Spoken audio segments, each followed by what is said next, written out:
Baik untuk memulai pelajaran ini, mari kita berdoa dan masing-masing berdoa mulai. Berdoa selesai. Baik, terima kasih Martin. Di sini pertemuan kali ini Ibu akan membahas tentang mengidentifikasi ciri teks prosedur. Kalian tahu nggak sih apa itu teks prosedur?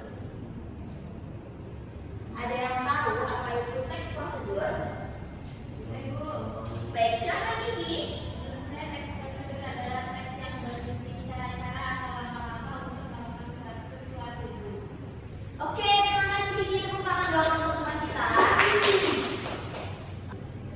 Oke, benar banget yang dibilang oleh Rizky Maharani bahwa teks prosedur adalah teks yang digunakan untuk memberikan petunjuk agar seseorang dapat melakukan suatu pekerjaan dengan tepat dan juga supaya kegiatan itu dapat dilaksanakan dengan akurat serta memperoleh hasil yang maksimal. Oke, untuk selanjutnya di sini ada struktur dari teks eksplanasi. Bisa dilihat? Iya, mau eksplanasi sih. Salah. Oke, untuk selanjutnya di sini ada struktur dari teks prosedur. Yang pertama ada memperinci bahan dan alat dengan ukuran yang akurat. Lalu yang kedua ada urutkan langkah secara rinci per tahap. Dan yang terakhir ada bagian lain seperti penekanan pada keuntungan dan ucapan selamat. Nah, di sini Ibu sudah menyantumkan contoh dari teks prosedur. Di sini Ibu mengambil langkah-langkah membuat mie instan rebus. Ini sudah sangat familiar ya di kehidupan sehari-hari. Pasti kalian juga sudah bisa mengaplikasikannya di kehidupan nyata. Tapi di sini Ibu jadikan sebagai contoh pembelajaran supaya kalian bisa lebih memahami karena kalian juga sudah paham prosedurnya. Baik, sebelum membuat mie instan nih, yang pertama kita merinci bahan-bahan yang diperlukan. Dilihat yang pertama ada 1 bungkus mie instan, pasti ya. Karena di sini kan kita tujuannya untuk membuat mie instan rebus, jadi di sini kita memerlukan mie instan. Dan yang kedua adalah air secukupnya yang digunakan untuk merebus mie instannya. Lalu ada bumbu mie instan yang sesuai selera yang sudah terdapat di dalam bungkus dari mie instan tersebut. Nah, selain dari bahan-bahan yang diperlukan, kita juga harus menyiapkan alat yang digunakan. Karena ketika kita akan membuat mie instan, kita juga memerlukan beberapa alat seperti yang pertama panci, kompor, sendok, dan mangkok. Panci ini pasti digunakan ya untuk merebus minyak, kompor digunakan untuk alatnya, dan ada sendok mangkok yang digunakan untuk saat makan. Nah, ini nih langkah-langkahnya. Sebenarnya Ibu yakin kalau misalnya kalian tidak membaca secara rinci, kalian sudah mengetahui ya bagaimana cara membuat mie instan rebus. Tapi di sini Ibu akan menjelaskannya. Yang pertama, siapkan panci dan air secukupnya di atas kompor. Lalu nyalakan kompor menggunakan api yang sedang, lalu letakkanlah panci. Setelah itu tunggu hingga air mendidih dan buka kemasan mie instan dan keluarkan mie serta bumbunya. Lalu masukkan mie ke dalam panci yang berisi air mendidih. Pastikan mie terendam sepenuhnya di dalam air. Setelah itu rebus mie selama 2-3 menit atau sesuai petunjuk yang tertera pada kemasan mie instan. Selama proses pembuatan mie, tambahkan bumbu mie instan sesuai selera ke dalam mangkuk. Setelah waktu rebusan selesai, matikan kompor dan angkat panci dari atasnya. Setelah itu masukkan mie yang sudah direbus ke dalam mangkuk yang berisi bumbu mie instan. Aduk rata menggunakan sendok dan pastikan bumbu merata di seluruh mie. Dan mie instan rebus siap disajikan. Nikmati mie instan Anda segera. Nikmati mie instan Anda segera. Oke. Sama Pak, cara-caranya atau langkah-langkahnya dengan yang kalian lakukan sehari-hari? Sama ya, nanti bisa dipastikan ya bahwa hal ini benar ya langkah-langkahnya. Setelah itu kita masuki bagaimana menelaah penggunaan bahasa dalam teks prosedur. Yang pertama adalah penggunaan kalimat perintah. Nah,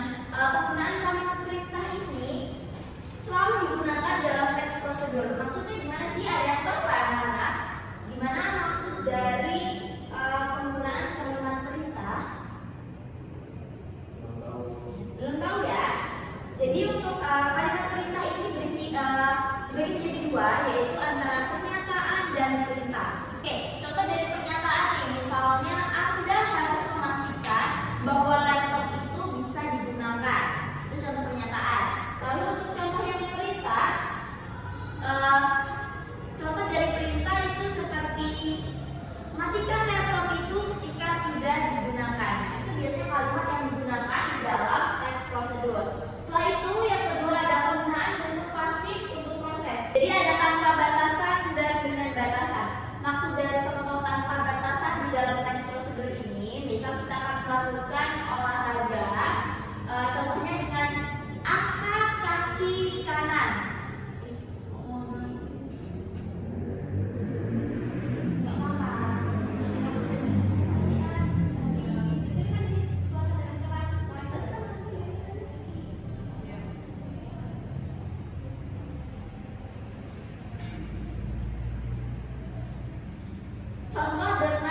Contoh tanpa batasan, misalnya kita akan melakukan praktek olahraga. Contohnya adalah seperti ini, tanpa batasan itu angkat kaki kanan. Kalau dengan batasan seperti angkat kaki kanan setinggi lutut, seperti itu. Lalu selanjutnya ada penggunaan kriteria. Lalu selanjutnya ada penggunaan kata keterangan cara, keterangan alat, dan keterangan tujuan pada teks prosedur.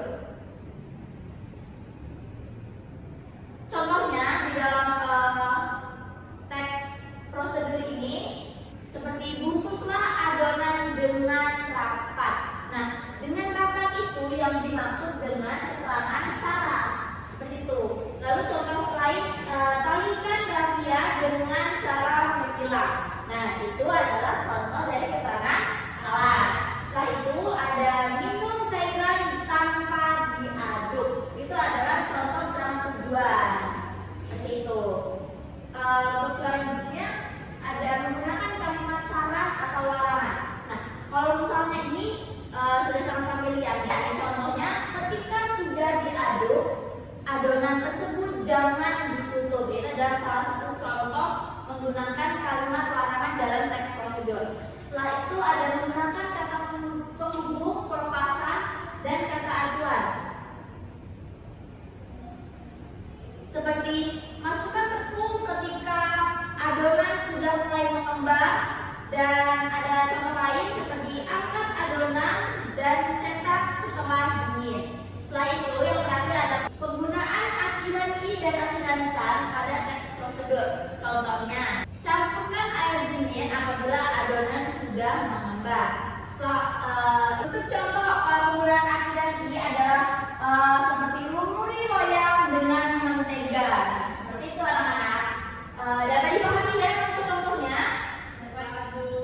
Oke, dari beberapa materi yang sudah Ibu sampaikan, apakah kalian sudah bisa memahami atau masih ada hal yang masih ingin ditanyakan? Sudah dapat dipahami ya? Sudah. Oke. Jadi untuk tugasnya, Ibu harapkan kalian bisa memberikan atau Ibu harap kalian bisa membuat teks prosedur bagaimana cara memasak nasi goreng atau memasak nasi liwet dan yang lain-lain. Baik, kalau kita sudah tidak ada pertanyaan, Ibu cukupkan untuk pertemuan kita pada pagi hari ini. Ibu harap kalian mengerjakan tugas dengan baik dan dapat nilai yang maksimal. Karena itu akan menunjang nilai di rapor kalian. Baik, Ibu akhiri.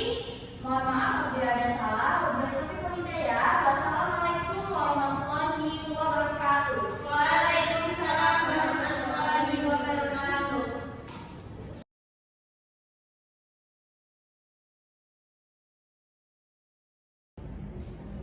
Perkenalkan, saya Alia Melia sebagai observasi lisan Rara Syifa Hamidah dalam keterampilan keterampilan 4 yaitu keterampilan mengadakan variasi. Dalam keterampilan ini ada beberapa penilaian, yaitu yang pertama ada variasi dalam gaya mengajar guru. Saudara Rasyifa Hamida dalam penilaian variasi mengajar guru itu sudah melakukan beberapa poin, yaitu yang pertama suara. Rasyifa Hamida telah memberi variasi dalam nada suara, volume suara, dan kecepatan berbicara. Kemudian poin yang kedua yaitu mimik dan gerak. Rasyifa Hamida telah mengadakan perubahan mimik dan gerak tangan dan badan untuk memperjelas penyajian materinya. Kemudian poin yang ketiga yaitu kesenyapan. Rasyifa Hamida telah melakukan gaya belajar dengan sengaja memberikan waktu senyap atau hening dalam pembicaraannya. Kemudian yang keempat yaitu kontak pandang. Rasyifa Hamida telah melayangkan kontak pandang dan melakukan kontak pandang dengan siswanya dengan baik.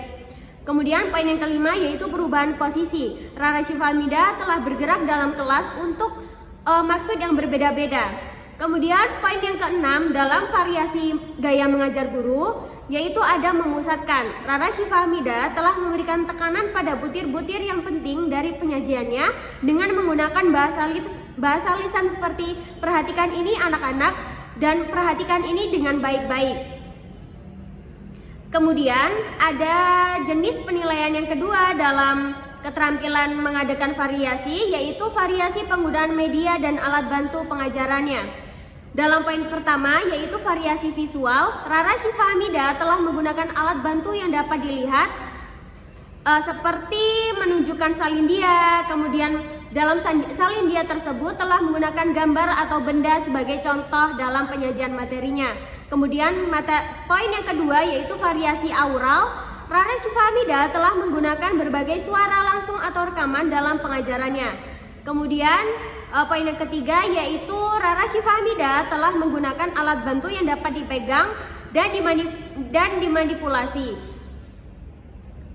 Kemudian pada penilaian yang terakhir dalam keterampilan mengadakan variasi yaitu ada variasi pola interaksi dan kegiatan siswa. Rasyifa Hamida telah memperkenalkan perubahan dalam pola interaksi antara dia dengan siswa dan juga menganekaragamkan kegiatan belajar siswa yang terlibat dalam penyampaian materinya di kelas. Sekian yang dapat saya sampaikan, terima kasih. Sudah.